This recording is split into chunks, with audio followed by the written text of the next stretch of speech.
یسوع مسیح کے عظیم اور جلالی نام میں ریما ٹی وی کے تمام ناظرین کی خدمت میں بہت بہت سلام پیش کرتا ہوں۔ آپ سب کو عملی مسیحی زندگی کے پروگرام میں بہت بہت خوش آمدید۔ میرا ایمان ہے کہ ریما ٹی وی کا یہ پروگرام عملی مسیحی زندگی آپ کے لیے، آپ کے خاندان کے لیے بہت برکت کا باعث بن رہا ہے۔ آپ ضرور ہمیں اپنا فیڈ بیک دیتے رہیں۔ خداوند آپ کو بہت بہت برکت دے۔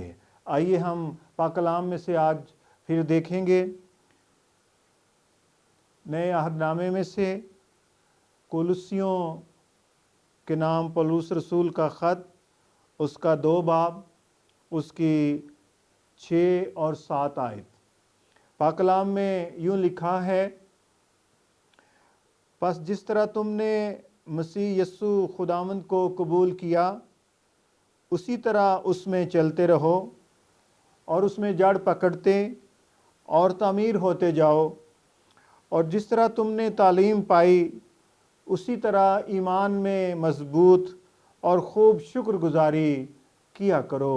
خداوند کے کلام کا پڑھا اور سنا جانا ہم سب کے لیے بہت برکت کا باعث ہو۔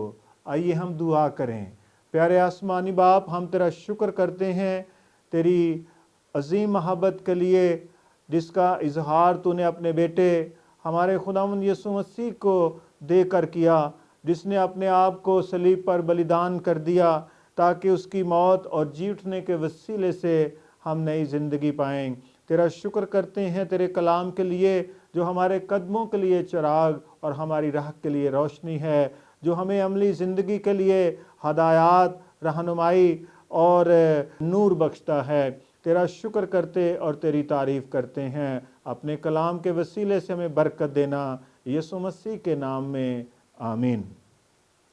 پاک کلام کا جو حصہ ہم نے پڑھا ہے، کولوسے کے مقدسوں کو یہ خط لکھا گیا، اور پولس رسول بہت ہی صفائی کے ساتھ اور بڑے ہی سادہ انداز سے یہ بیان کرتے ہیں کہ کس طرح ایک ایماندار کی زندگی باقاعدہ ہو سکتی ہے، کیسے اس کی زندگی باقاعدہ ہونی چاہیے۔ پاک کلام بیان کرتا ہے زبور 119 کی پہلی آیت میں، مبارک ہے وہ آدمی جو کامل رفتار ہے۔ پڑھے گئے کلام کے حصے میں سے ہم 5 باتوں پر غور کریں گے۔ پہلی بات جو یہاں پر لکھی گئی ہے، پس جس طرح تم نے مسیح یسوع خداوند کو قبول کیا اسی طرح اس میں چلتے رہو۔ روزمرہ مسیحی زندگی میں دیکھنے میں آیا ہے کہ جب پاک روح کسی شخص کو چھوتا ہے، اس کے دل پر چوٹ لگاتا ہے، اسے نئی پیدائش کا تجربہ ملتا ہے، تو وہ خداوند کے ساتھ بہت ہی جوش و خروش کے ساتھ چلتا ہے۔ دعا میں، رفاقت میں، کلام پڑھنے میں، گواہی دینے میں، اور پاک روح کی حساسیت کی وجہ سے اگر غلطی ہو جائے، کوئی گناہ ہو جائے تو فوراً نادم ہونا، افسوس کرنا، توبہ کرنا اور پھر سے فیلوشپ میں بحال ہونا نظر آتا ہے۔ جو پاک کلام کا حصہ یہ بیان کرتا ہے، اس حصے میں تلقین کی گئی ہے کہ جس طرح تم نے مسیح یسوع خداوند کو قبول کیا تھا اسی طرح اس میں چلتے رہو۔ آغاز ہی میں تو عام طور پر بہت ہی جوش و خروش اور بہت ہی جذبہ نظر آتا ہے۔ ہر وقت انسان بہت ہی فعال روحانی طور پر نظر آتا ہے، لیکن وقت گزرنے کے ساتھ یا کچھ دیر کے بعد زیادہ تر لوگ ٹھنڈے پڑ جاتے ہیں، کمزور پڑ جاتے ہیں، دعا کرنا کم کر دیتے ہیں، رفاقت میں جانا، گواہی دینا وغیرہ وغیرہ اور روحانی چیزیں کمتر ہوتی چلی جاتی ہیں۔ تو پولس رسول نے مقدسوں کو یہ تلقین کی، نصیحت کی، تاکہ وہ نئی زندگی میں بڑھتے چلے جائیں اور کامل بنے، کاملیت کی طرف ترقی کر سکیں۔ تو پولس رسول نے یہ تلقین کی مقدسوں کو कि पहले की तरह वो खुदावंद के साथ चलते रहें। जैसे अफिसियों के मुकद्दसों को मुकाशफा की किताब में जाकर तंबीह किया गया, आगाह किया गया कि तुमने पहले से मोहब्बत छोड़ दी है। या मुकाशफा की किताब के 3 बाब में इस बात का जिक्र किया गया है। लुदिकिया की कलीसिया को कहा गया कि तू ना सर्द है ना गर्म है, तू नीम गर्म है। तो ये ऐसी हालत है कि शुरू में तो जोशो खरोश के साथ एक शख्स खुदावंद के साथ चलता है, उसके बाद उसकी सरगर्मी कम हो जाती है, ना वो गर्म नज़र आता है ना वो सर्द नज़र आता है। बहुत ही पैसिव किस्म की, महजूल किस्म की उसकी हालत हो जाती है। सो पहले की तरह चलते रहने की ज़रूरत है। दूसरी बात जो यहाँ पर कही गई है, और उसमें जड़ पकड़ते जाओ। वो दरख्त जिसकी जड़ें गहरी होती चली जाती हैं, वो दरख्त मजबूत होता चला जाता है। यहाँ ईमानदार को भी ये कहा गया है कि वो उसमें यानी खुदावंद में जड़ पकड़ते जाएं। जब एक ईमानदार खुदावंद के साथ रफाकत रखेगा, खुदावंद के साथ वक्त बिताएगा, स्पेंड करेगा, तो उसकी जड़ें गहरी होती चली जाएंगी।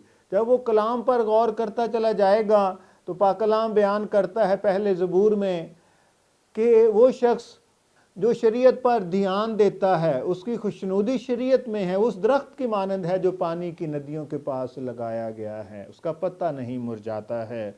तो मसीह में जड़ पकड़ना, खुदावंद के साथ रफाकत रखने, उसके पाक कलाम को पढ़ने से गहरी होती चली जाती हैं, और आप एक तंदुरुस्त और तवाना और मजबूत ईमानदार बनते हैं। तीसरा पहलू यहाँ पर लिखा गया है, और तमीर होते जाओ। Build up, building up, build up होना, तमीर होते रहना या होते जाना एक प्रोसेस है, एक अमल है। मसीह में जो तरक्की है वो एकदम से नहीं होती है। जैसे एक बच्चा एकदम से बड़ा नहीं हो जाता है, उसको मुसलसल खुराक की, उसको हिफाजत की, उसको फेलोशिप की ज़रूरत है। तो तमीर होते जाना एक मुसलसल प्रोसेस है, और एक ईमानदार को उन तमाम वसाइल को जो रूहानी हैं उन्हें अपनी तामीर व तरक्की के लिए इस्तेमाल करते रहना चाहिए। शख्सी तरक्की भी है, और फिर हम मिलकर भी एक दूसरे को तामीर करते हैं। तो यहाँ फेलोशिप भी ज़रूरी है, शख्सी भी खुदावंद के साथ रफाकत, और दूसरे मुकद्दसों के साथ भी हमारी रफाकत बहुत ही ज़रूरी है। चौथा पहलू जो पौलुस रसूल ने मुकद्दसों को लिखा, और जिस तरह तुमने तालीम पाई उसी तरह ईमान में मजबूत रहो। ईमान में मजबूत होना, ईमान में इंसान कैसे मजबूत होता है, पाक कलाम बयान करता है रोमियो 10:17 में कि पास ईमान सुनने से पैदा होता है, और सुनना मसीह के कलाम से। जितना हम कलाम सुने और पढ़ें, हम खुदावंद की आवाज़ सुने और सुनी हुई आवाज़ पर अमल करें, और जब हम उस पर अमल करेंगे तो हमारा ईमान मजबूत होता चला जाएगा। और इस तरह से अगर हम ये अपनी आदत या रवैया अपना लें और बना लें कि हम खुदावंद की आवाज़ सुनते रहें, उस पर अमल करते रहें, हमारा ईमान बढ़ता बढ़ता कवी होता चला जाएगा। वो ईमान जो पहाड़ों को भी हटा देने के काबिल बन जाता है। सो ईमान में तरक्की भी एक प्रोसेस है, एक अमल है। एक दिन में आप ईमान के सूरमा नहीं बन जाएंगे, लेकिन अगर आप ईमान के इकदाम उठाते रहें, ईमान से चलते रहें, जैसा पाक कलाम में लिखा है, 2 कोरिन्थियों का ख़त उसका 5:7, हम ईमान से चलते हैं ना कि आंखों देखे पर। ईमान से चलने से इंसान ईमान में मजबूत होता चला जाता है। सो ईमान में मजबूत होना चौथा पहलू है जो पौलुस रसूल ने नए ईमानदारों को, जिन्होंने नई ज़िंदगी और नई दौड़ मसीह यस्सु पर ईमान लाने से शुरू की है, उन्हें बताया है। पांचवी बात, आखिरी बात इस पाक कलाम के पढ़े गए मतन में, और खूब शुक्रगुजारी किया करो, खूब शुक्रगुजारी किया करो। शुक्रगुजारी खुदा की नेमतों और बरकतों और कामों का इतराफ़ है, उसका इजहार है, उसका बयान है, उसकी एक्नॉलेजमेंट है कि खुदावन तूने मुझे ज़िंदगी दी है, सेहत दी है, तमाम बरकत दी हैं, और सबसे बड़ी बरकत नई ज़िंदगी है, नजात है। सबसे बड़ी बरकत जो यीशु मसीह के वसीले से हमें मिली है, ये एतराफ़, शुक्रगुजारी है, क्योंकि नजात कामों से नहीं है, यीशु मसीह पर ईमान लाने से है, उस बात पर कि जो कुछ यीशु मसीह ने सलीब पर किया है और जो कुछ उसकी ज़ात है, उस पर ईमान लाने से इंसान को नजात मिलती है। सो खूब शुक्रगुजारी किया करो। ईमानदार को शुक्रगुजारी का रवैया, एटीट्यूड अपनाने की ज़रूरत है। जैसे पाक कलाम बयान करता है, पहला थिस्सलुनीकियों का ख़त उसका 5 बाब 18 आयत, कि सब बातों में, हर एक चीज़ के लिए हम शुक्रगुजारी करना सीखें। ज़बूर 50 उसकी 23वीं आयत में लिखा है कि जो शुक्रगुजारी की कुर्बानी गुजरानता है वो मेरी तमजीद करता है। सो एक ईमानदार को मुसलसल अपनी ज़िंदगी में शुक्रगुजारी के रवैये को अपनाने की ज़रूरत है। शुक्रगुजारी एक अच्छा एटीट्यूड है जो इस बात का इजहार है कि खुदावंद ही सब कुछ करने वाला है, सब कुछ उसी की तरफ से है।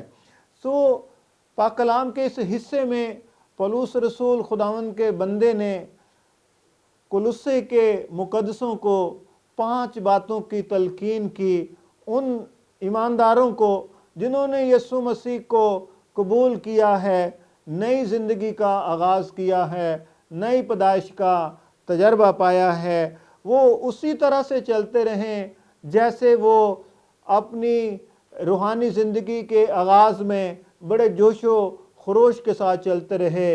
इस जोश को मद्दम ना होने दें, इसको फेड ना किया जाए, बल्कि उसी तरह से चलते रहें। और फिर दूसरी बात, जड़ पकड़ते रहें, अपनी जड़ें खुदावंद के साथ रफ़ाकत के ज़रिए से और पाक कलाम पर ध्यान करने के ज़रिए से गहरी करते जाएं।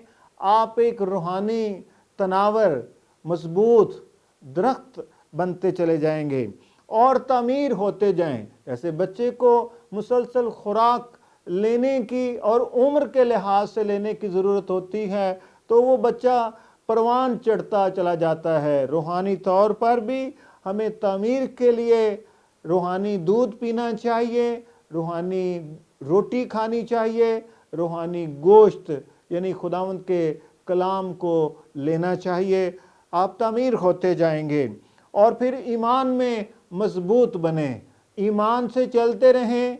ईमान पढ़ने से, सुनने से पैदा होता है। खुदा की आवाज़ को, मसीह की आवाज़ को मुसलसल सुनते रहें और फिर खूब शुक्रगुजारी किया करें। जितनी शुक्रगुजारी कर सकते हैं उतनी शुक्रगुजारी करें। 100 ज़बूर में लिखा है कि शुक्रगुजारी करते हुए उसके फाटकों में दाखिल हो। खुदावंद के घर में भी आते हैं तो रास्ते में शुक्र करते आएँ उन तमाम नेमतों बरकतों के लिए जो खुदावंद ने आपको दी हैं, और इस बात के लिए भी कि आप खुदावंद के घर में आ रहे हैं, जा रहे हैं। शुक्र करें कि खुदावंद ने आज आपको मिलकर इबादत करने का भी मौका और शरफ दिया है। खुदावंद अपने पाक कलाम के वसीले से तमाम नाज़रीन को बहुत बहुत बरकत दे। आमीन।